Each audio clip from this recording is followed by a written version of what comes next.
अब हम आते हैं सबसे प्रसिद्ध लेखक उस समय के, जिसको लेकर यात्रा वृत्तांत को हम जानना चाहेंगे, और वह है अल बरूनी। अल बरूनी एक प्रसिद्ध विद्वान था।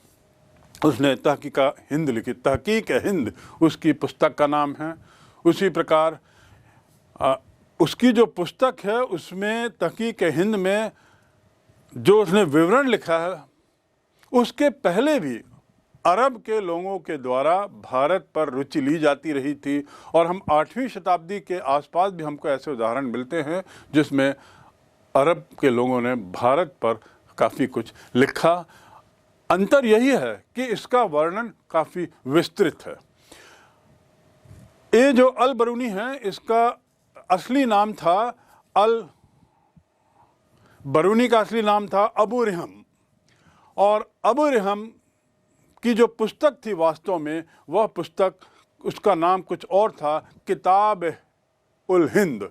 किताब उल हिंद, जिसको हम ज़्यादा अच्छे तरीके से तहकीक हिंद या हिंदुस्तान की वास्तविकता के नाम से जानते हैं। जीवन परिचय के बारे में यदि बात करें तो यह ख्वारिज़म एक उज़्बेकिस्तान का एक शहर है जिसे खोआ भी कहते हैं।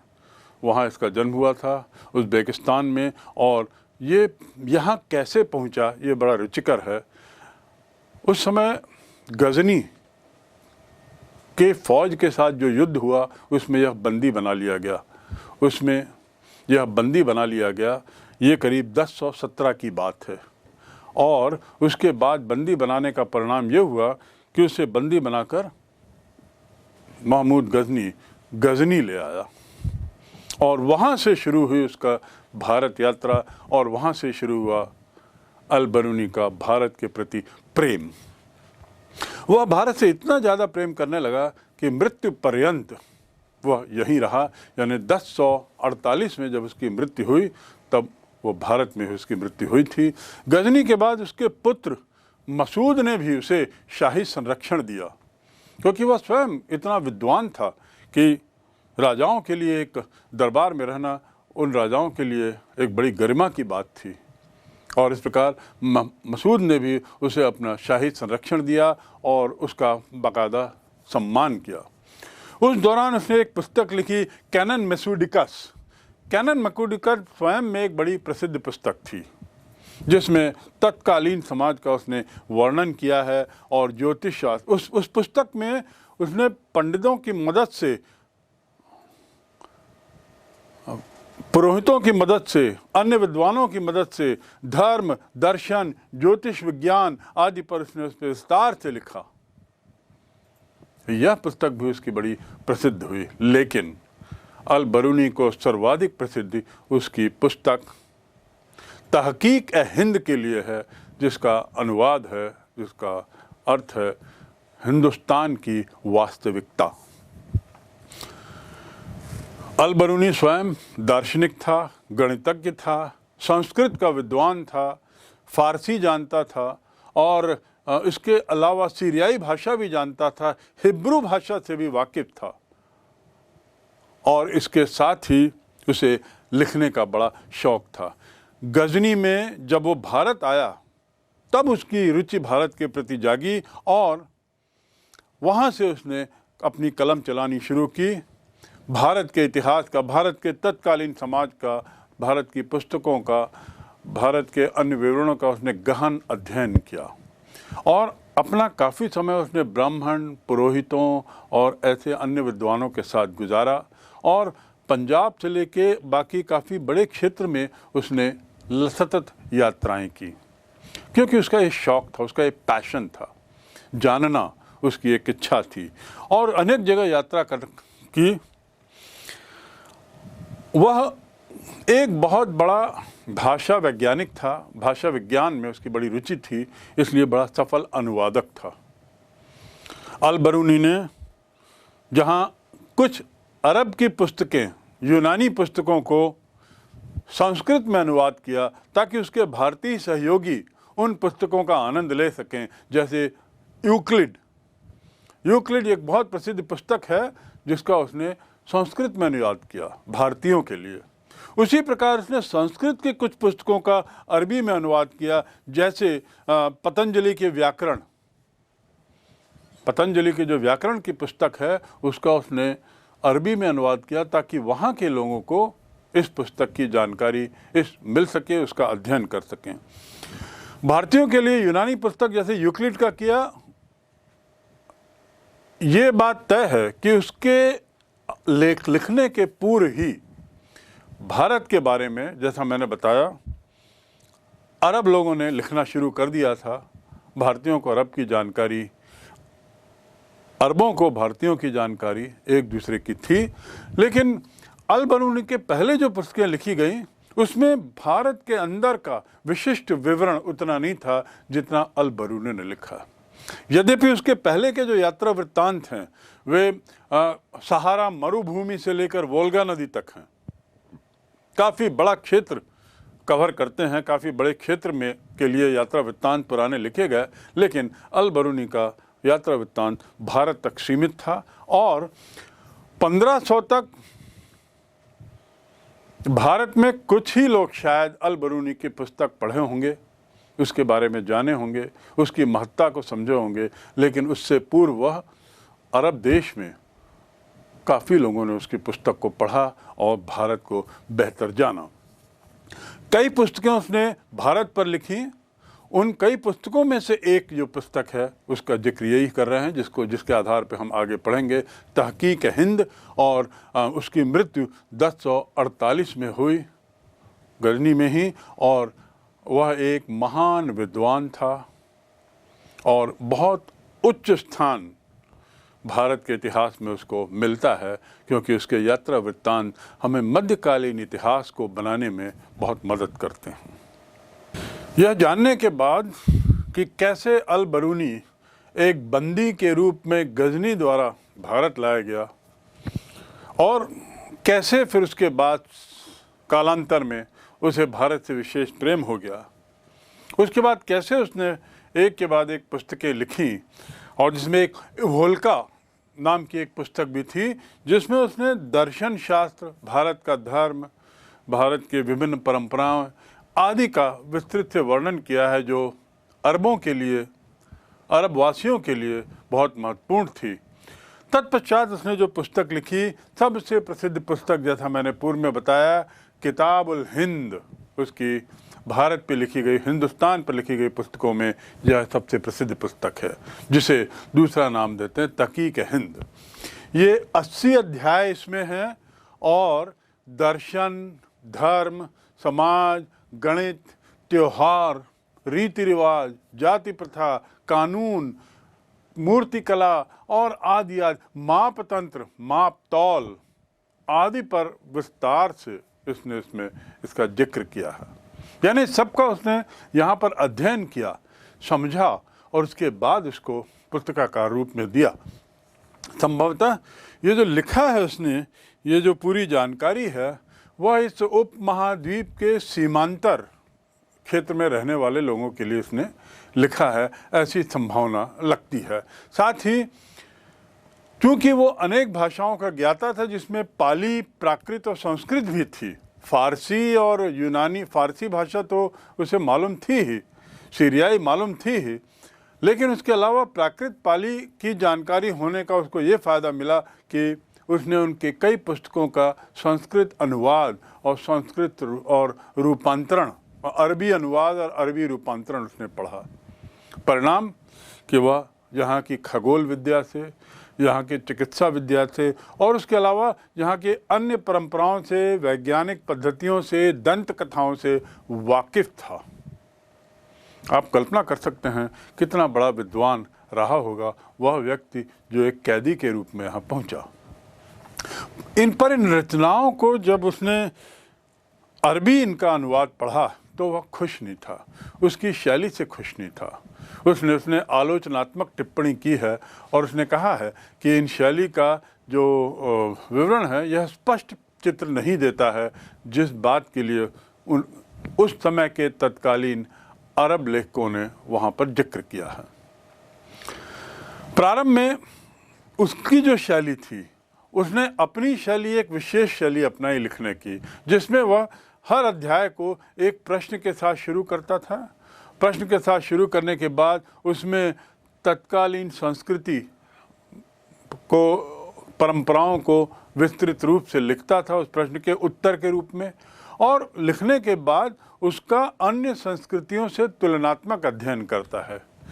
यह शैली उसने अख्तियार की, अपनाई, जिससे भारत के संस्कृति, भारत के सामाजिक परंपराएं आदि की तुलना भी अन्य संस्कृतियों से करने में, जानने में हमको भी सहूलियत मिलती है। लेखनी में जो उसने स्पष्टता है, उसकी स्पष्टता के लिए वह बड़ा प्रसिद्ध है। अनुमेयता, अनुमान लगाना, अनुमेयता और स्पष्टता जिस तरीके से उसने अपने कलम में की है, उससे ऐसा लगता है, उससे स्पष्ट होता है कि वह गणित में उससे विशेष प्रेम था, और यही प्रेम उसके इस तरीके की पुस्तक में दिखाई देता है। अब हम एक तरीके से अल बरूनी के पृष्ठभूमि को समझने के लिए उसके अंतिम बिंदु पर आते हैं, और वह है कि उसको क्या बाधाएं थी भारत वर्णन करने के लिए, क्या क्या उसने, उसकी सीमाएं थीं, किन सीमाओं के अंतर्गत रहते हुए उसे लिखना पड़ रहा था। सबसे बड़ी बाधा थी, स्वाभाविक था कि एक तो संसार अपरिचित था, यानी पूर्ण रूप से वो बिल्कुल नया क्षेत्र था, जिसके बारे में उसके ज्ञान का स्रोत केवल वे अरब साहित्य थे जिसका अनुवाद उसने संस्कृत से हुए अनुवादों को पढ़ा था। उसके साथ ही उसके द्वारा जो अध्ययन था, उसमें अपने यहाँ की प्रथाओं से भारत की प्रथाओं को, यहाँ की प्रथाओं को तुलना करना, ये तुलनात्मक दृष्टि में भी थोड़ी दिक्कतें आ रही थी, क्योंकि प्रथाएं अलग अलग थीं। साथ ही संस्कृत और अरबी, ये दोनों बिल्कुल भिन्न भाषाएं हैं, और उसने पाया कि इस भिन्नता के कारण जो इनका अनुवाद है वो थोड़ा कठिन है। तो इस प्रकार ये एक तरह का अवरोध था, भाषा का अवरोध, अपरिचित संसार का अवरोध, साथ ही अलग ढंग की, बिल्कुल अलग ढंग की प्रथाएं होना, ये स्वयं में एक बहुत बड़ा अवरोध था। दूसरा अवरोध था कि जो यहाँ की धार्मिक दशाएं और धार्मिक जो भिन्नताएं थीं, प्रथाएं थीं, उसमें जो इतनी भिन्नता थी, उसको समझने में बहुत कठिनाई हो रही थी, और उसके लिए वो पूर्ण रूपेण ब्राह्मणों पर, तत्कालीन पुरोहितों पर निर्भर था, उनके विवेचन पर निर्भर था। स्वाभिमान, तीसरा अवरोध ये था कि उसको इस बात का डर था कि मेरे द्वारा, या उस समय के लेखकों को इस बात का डर था कि उनके द्वारा जो लिखा जा रहा है, इससे तत्कालीन भारतीय समाज का स्वाभिमान, उसको चोट न लग जाए, और साथ ही भारतीय समाज भी विदेशियों को उतना अपने साथ मिलाकर नहीं रखता था। एक तरीके की दूरी थी, भावनात्मक दूरी वैसी नहीं थी जैसी सामान्य स्थिति में होती है।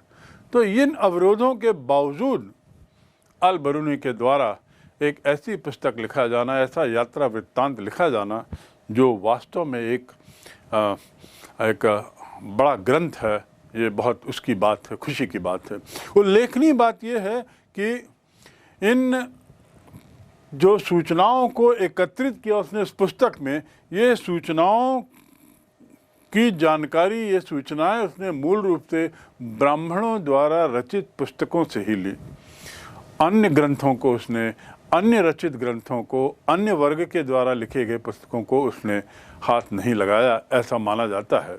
उसने मूल रूप से पतंजलि, मनुस्मृति, पुराण, जितने भी वेद हैं, चारों वेद, और जो अन्य ब्राह्मण रचित रचनाएं थीं, पुस्तकें थीं, उनका सहारा लिया अपनी जानकारी को पक्का करने के लिए। भारत समाज को समझने के लिए वह इसी पर मुख्य रूप से निर्भर था, इस पर आश्रित था, और इस प्रकार उसकी पुस्तक के बारे में अब हमें एक तरीके से उसकी पृष्ठभूमि को लेकर काफ़ी कुछ जानकारी मिल गई है। अल बरूनी ने तत्कालीन भारत के संबंध में आखिर लिखा क्या है, ऐसी क्या क्या जानकारियां हैं जो हमारे काम की हैं, और साहित्यकारों की नज़र में वे जानकारियाँ सही हैं। उसने अपनी पुस्तक में एक तो भारत के भूगोल का विस्तृत वर्णन किया है, यानी यहाँ की जो जलवायु है, यहाँ के जो ज़मीनी क्षेत्र हैं, भूमि है, मिट्टी है, नदियाँ, तालाब, पहाड़, इसका विवरण उसने बखूबी किया है। भौगोलिक जानकारी के अलावा भारत के रीति रिवाज, यहाँ के समाज की परंपराएं, यहाँ के लोगों के धर्म, उनके दर्शन और उनके त्योहार, उनके विभिन्न आदतें, उनके विश्वास, खान पान, वेशभूषा, इस पर भी उसने काफ़ी अच्छे से लिखा है। और ऐसा लगता है कि उसके विवरण को पढ़ने से हम मानो रूबरू हो जाते हैं वेशभूषाओं से और अन्य चीज़ों से। उत्सव आदि का वर्णन बहुत अच्छे से अल-बरूनी ने अपनी पुस्तक में तहकीक हिंद में किया है। इसके साथ ही उसने इन सब के विवरण के लिए जहाँ भारत के बहुत सारे ग्रंथ पढ़े, इसके साथ ही उसने इन ग्रंथों का उल्लेख भी अपनी पुस्तक में किया है। वहाँ वेदों का जिक्र है, पुराणों का जिक्र है, मनुस्मृति का जिक्र है। इसके साथ ही पतंजलि की योगाश्रम, ये पुस्तक भी उसके तहकीक हिंद में इसका वर्णन आता है। तीसरी बात, बाल विवाह के बारे में उसने लिखा है कि बाल विवाह उस समय प्रचलित था, लेकिन विधवा विवाह प्रचलित नहीं था। और क्योंकि विधवा विवाह उस समय उसकी अनुमति नहीं थी, तो एक तरीके से सती प्रथा का जिक्र भी उसकी पुस्तक में मिलता है, जिससे मालूम होता है कि तत्कालीन समाज में ये सब बुराइयां आनी शुरू हो गई थी या बुराइयां थीं।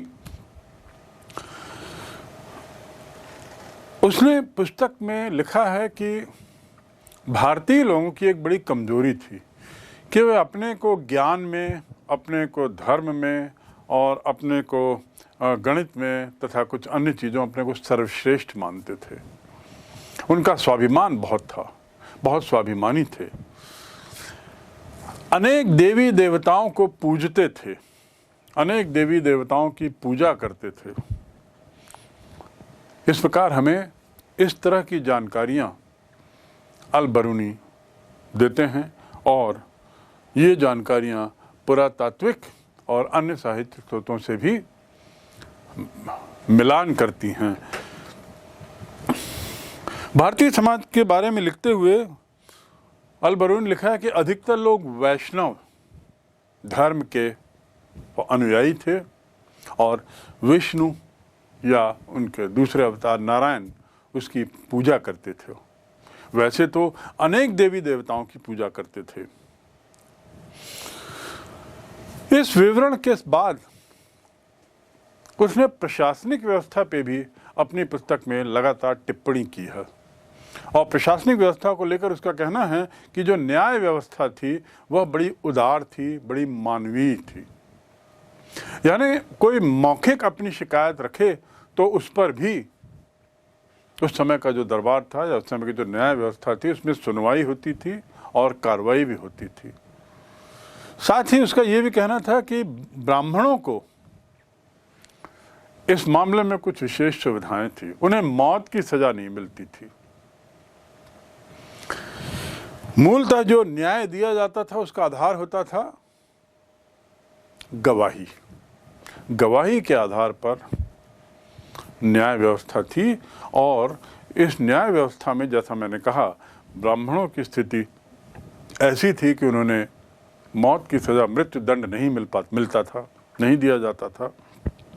तो इससे ये भी परिलक्षित होता है कि न्याय के मामले में समानता नहीं थी। अल-बरूनी ने अपनी पुस्तक में इस बात को प्रशासनिक व्यवस्था के तहत लिखा है कि जो भू राजस्व जो होता था वह उस समय का मुख्य कर होता था। भू राजस्व, जमीन से लिया जाने वाला लगान, टैक्स, कर, उनके सरकार का या उस समय के राजा का या उस समय के प्रशासन का, उनकी कमाई का मुख्य, उनकी आय का मुख्य स्रोत होता था। और इसकी जो दर का भी उल्लेख वो करता है और कहता है कि 1/6 उत्पादन का 1/6 हिस्सा, उसने स्पष्ट किया है कि उत्पादन का 1/6 हिस्सा कर के रूप में लिया जाता था। लेकिन यहाँ भी ब्राह्मणों को छूट थी, उनसे किसी भी तरह का ऐसा कर नहीं लिया जाता था। भारत को कुल परिप्रेक्ष्य में बोलते हुए अल बरूनी ने लिखा है कि एक तरह से ऐसा लगता है, उसे ऐसा आभास होता है कि भारतीय लोगों में एकता की कमी थी और इस एकता की कमी का कारण ईर्ष्या, जलन एक दूसरे में। तो इस एकता के अभाव और ईर्ष्या की कमी के कारण ही संभवतः मुसलमानों के जो लगातार आक्रमण हुए, भारतीय उसको झेल नहीं पाए, बर्दाश्त नहीं कर पाए और पराजित होते चले गए। और पराजित होने का मुख्य कारण था एकजुट ना होना। अल बरूनी ने इस बात का जिक्र भी अपनी पुस्तक में किया है। अंतिम बिंदु, मुख्य रूप से इस पुस्तक में उत्तर भारत का समाज, उत्तर भारत का भूगोल, उत्तर भारत की परंपराओं का जिक्र है, जिसमें गुजरात, मालवा, उज्जैन आदि का क्षेत्र, उसके साथ ही मगध का क्षेत्र और अन्य आसपास के क्षेत्रों का जिक्र है, उसके बाहर का नहीं। दक्षिण भारत के बारे में उसकी पुस्तक में कोई विशेष जानकारी नहीं मिलती है। तो इस प्रकार हम कह सकते हैं कि उसकी पुस्तक से हमको उत्तर भारत का एक अच्छा चित्र मिलता है। कोई सा भी तत्कालीन इतिहास या तत्कालीन साहित्य जाति प्रथा का जिक्र किए बिना अधूरा ही होगा। और अल बरूनी भी उससे कैसे बचता। उसने भी भारत की जाति प्रथा का बहुत गहन अध्ययन किया, उसकी गहराई पे जाकर उसने उसकी समझने की कोशिश की और जाति व्यवस्था को समझने के लिए उसने कई ग्रंथों की मदद ली। उसकी व्याख्या के लिए अन्य समुदायों के जो विभिन्न रूप हैं, उसके प्रतिरूप, उसको जानने की कोशिश की।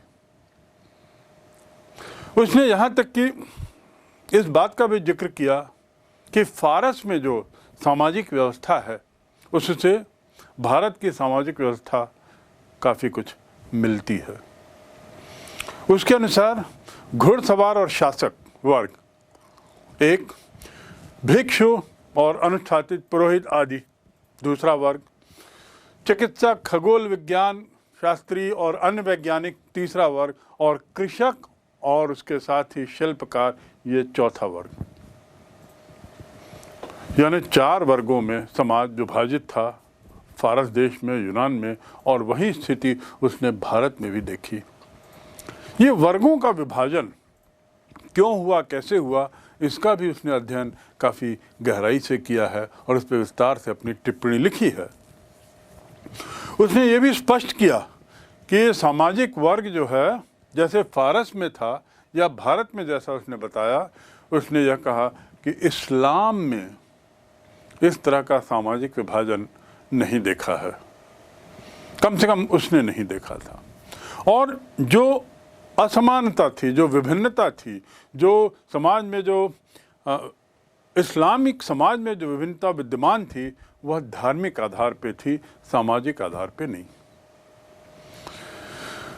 ब्राह्मणवाद व्याख्या उसकी करना और ऐसा स्वीकार करना अल बरूनी की पुस्तक में स्पष्ट है, लेकिन उसने इस बात की आलोचना की है कि यह इस बात को स्वीकार नहीं करता, इस मान्यता को स्वीकार नहीं करता कि प्रत्येक की अपवित्र वस्तु अपवित्र ही रहती है। उसका इस बात पर, अपवित्रता की मान्यता पर उसने टिप्पणी की है और उसका कहना है कि कोई वस्तु सदैव अपवित्र नहीं रहती, बल्कि कोई भी वस्तु यदि अपवित्र होती है तो वह अपने मूल रूप में यानी पवित्रता को पाने की चेष्टा करती है और फिर उसमें सफलता मिलती है। इसका उदाहरण भी उसने दिया है। उसने कहा कि जैसे सूरज जो है वो सूर्य देव हवा को शुद्ध करते हैं, जो पर्यावरण आदि के कारण जो अपवित्र हो जाती है, अशुद्ध हो जाती है, सूर्य है उसकी पवित्रता के लिए। ऐसे नमक जो है वह समुद्र को पवित्र करता है। और इसी कारण मानव जीवन है, इस पृथ्वी में जीवन संभव है। तो ऐसी विवेचना करते हुए उसने स्पष्ट किया है कि भारतीय समाज में किसी तरह की अपवित्रता की बात भी थी और शायद यही अस्पृष्टता तत्कालीन समाज में उसकी नज़रों से नहीं बच पाई और उसने इस बात का जिक्र इसमें किया है। जाति प्रथा के बारे में अल बरूनी बहुत स्पष्ट था, ये तो हम समझ चुके हैं। उसके साथ ही साथ ये भी हम जान चुके हैं कि वह जाति प्रथा के बारे में जो उसके विचार थे वह ब्राह्मणिक पुस्तकों से यानी संस्कृत में लिखी हुई पुस्तकों के आधार पर थे और इस प्रकार इसका दृष्टिकोण ब्राह्मणों के दृष्टिकोण से एक तरीके से मेल खाता था। उसने इस बात को भी स्पष्ट किया है अपनी लेखनी में, अपनी पुस्तक में तहकीक हिंद में, कि जितने भी वर्ण व्यवस्था में या जाति प्रथा में जितने भी परंपरागत नियम थे, वो नियम का पालन जरूरी नहीं था कि हर बार हो, कि होता रहा हो। कई बार इसकी अवहेलना भी हुई, लेकिन इसमें कड़ाई भी उतनी नहीं थी, ऐसा अल बरूनी का कहना है। तो यानी जाति प्रथा उतनी कठोर नहीं थी, ये उसकी पंक्तियों से स्पष्ट होता है। जाति प्रथा की बात यदि हम करें तो उसका ये भी कहना था कि जो अंत्यज लोग थे, यानी जो सबसे नीचे के वर्ग के लोग थे, निम्न वर्ग के लोग थे, जिन्हें अंत्यज कहते हैं, वे लोग समाज के दायरे से बाहर तो थे, गांव के बाहर उनको रहना होता था और सामाजिक व्यवस्था से बाहर रहने के बावजूद चूंकि जो उच्च वर्ग के श्रम का प्रावधान इन्हीं अंत्यजों के माध्यम से पूरा होता था, इसलिए ये अंत्यज लोग सामाजिक दायरे से बाहर रहते हुए भी उस आर्थिक व्यवस्था के ढांचे में जुड़े हुए थे। यानी पूरी तरह से उनको नकारा नहीं गया था। ये उच्च वर्ग की मजबूरी थी कि श्रम के लिए उनको निम्न वर्ग पर निर्भर करना पड़ता था और इस तरह आर्थिक संबंध उनके साथ बनाना ज़रूरी था, आवश्यक था। ये तो हुई जाति प्रथा की बात। इस प्रकार इतिहास की प्रामाणिक जानकारी हमें तहकीक हिंद से बहुत मिलती है। प्रामाणिक जानकारी, साथ ही उसके खुद के द्वारा गहन अध्ययन के बाद निकाले गए निष्कर्ष के आधार पर लिखी गई बातें। उसके जो लेख हैं वो आलोचनात्मक हैं, पर उसमें आदर की भावना भी है। यानी यदि उसने भारत की व्यवस्था में कुछ ऐसी चीज़ें पाई जिसको उसको रास नहीं आई या जिससे वह खुश नहीं था, तो उसने उसकी आलोचना की है, लेकिन साथ ही आदर भी दिया है। आदर की भावना भी उसमें निहित होती है। ये उसका अपना विचार था। तो इन विचारों को उसने इतने अच्छे तरीके से इन पुस्तकों में पिरोया है कि तत्कालीन भारत समाज का एक बहुत बखूबी सही चित्रण हमें उससे मिलता है। आपको याद होगा, मैंने पूर्व में बताया था कि उसने इस बात का भी जिक्र किया है अपनी पुस्तक में कि भारत के लोगों में, समाज में एकजुटता की कमी थी। यानी इस बात को भी कहने से, इस कड़वी बात को कहने से भी नहीं चूका और ऐसा कहते हुए उसने निराशा भी व्यक्त की है और पतन का कारण भी लिखा है। उसने ये भी लिखा है कि इसी शायद एकजुटता की कमी के कारण ही जो विदेशी आक्रमण एक के बाद एक हो रहे हैं, खासकर मुसलमानों के आक्रमण तत्कालीन समाज में, उन आक्रमणों को भारतीयों ने ठीक तरीके से उसको नहीं झेला और ये उनके बीच का जो समाज के बीच का जो तोड़ है, उसी के कारण भारत का एक तरीके से पतन हुआ। जो बातें अल बरूनी ने लिखी हैं, उसको लिखते हुए उसने अपनी एक भावना मैं यहाँ उसे बोलना चाहूँगा। उसी की भाषा में उसने जो लिखा है कि जो बात सच्ची ना हो कृपया उसे दोष न माने, उसे गलती ना माने, और भूसे को जैसे गेहूं से अलग किया जा सकता है ऐसे ही उसे अलग अलग करें, उसका विवेचन करें और उसके बाद तथ्यात्मक तरीके से उसका अध्ययन करके निष्कर्ष पे पहुँचें। ऐसा मैंने प्रयास किया है और उसके बाद भी यदि कुछ गलती हुई हो तो क्षमा करें। ऐसे विचार अल बरूनी ने अपनी पुस्तक में लिखते हुए ये स्पष्ट किया है कि उसकी यह कतई मंशा नहीं थी कि आलोचना करते हुए वह किसी वर्ग को या किसी व्यक्ति विशेष को ठेस पहुंचाए। और उस हद तक ये पुस्तक जो है थोड़ा सा समाज का सही चित्रण भी शायद एकदम नहीं देती हो, क्योंकि उसमें ऐसा लगता है कि अल बरूनी आलोचना करने से थोड़ा बच रहे थे। ये उसकी सत्यनिष्ठा के प्रति उसका आग्रह था। जो बात उसने लिखी है कि वो चाहता था कि मैं भरसक सच लिखूं, जो मेरे समझ में आता है उसे लिखूं। पुस्तक इस प्रकार अत्यंत उपयोगी है, अत्यंत प्रामाणिक है और अत्यंत ही महत्वपूर्ण है तत्कालीन समाज के लिए। इसमें कुछ पूर्वाग्रह जरूर होंगे, इसमें कोई दो मत नहीं, लेकिन इसे अल बरूनी की भाषा में ही गेहूं और भूसे को, बुरादे को अलग अलग करके देखा जा सकता है और हम एक सही निष्कर्ष पर पहुंच सकते हैं। जहां एक और अल बरूनी की सत्यनिष्ठा पर हम प्रश्न नहीं लगाना चाहते, वहीं दूसरी ओर उसकी पुस्तक के अध्ययन से दो बातें स्पष्ट हैं, जिसे एक तरीके से एक दोष माना जा सकता है, अनजाने में हुआ दोष। और उसका पहला दोष है उस पुस्तक का कि उसमें राजनीतिक व्यवस्था के बारे में, राजनीतिक दशा के बारे में विवरण कोई विशेष नहीं है। जो बातें उसने लिखी हैं वो मूलतः सामाजिक स्थितियों के बारे में हैं और शायद उसका झुकाव सामाजिक स्थितियों की ओर ज़्यादा था।